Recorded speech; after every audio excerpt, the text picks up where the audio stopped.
दुर्गा विसर्जनाला गालबोट. तेलकामठीजवळ तलावात बुडून युवकाचा मृत्यू, परिसरात शोक.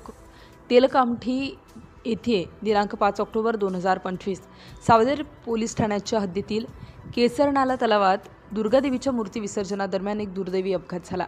तेलकामठी येथील 44 वर्षीय शेषराव शामराव सोनवणे यांचा बुडून मृत्यू झाला. काल रात्री घडलेल्या या घटनेमुळे गावात शोककळा पसरली असून आज सकाळी गावकऱ्यांच्या मदतीने त्यांचे पार्थिव बाहेर काढण्यात आले.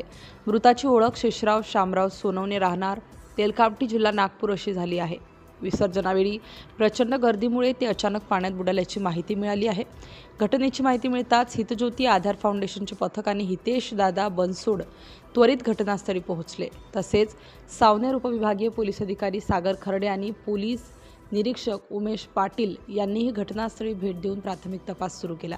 युवकाचे पार्थिव सावनेर शासकीय रुग्णालयात आणण्यात आले.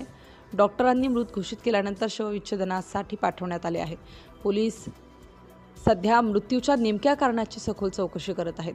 या घटनेमुळे तेलकामठी परिसरात गहन दुःखाचे वातावरण आहे. सावनेर पोलीस प्रशासनाने नागरिकांना आवाहन केले आहे की अशा उत्सवांदरम्यान अतिशय काळजी घ्यावी आणि पाण्याच्या ठिकाणी सुरक्षित अंतर राखावे. सिटी इंडिया न्यूजसाठी प्रतिनिधी सूर्यकांत तळखंडे, नागपूर.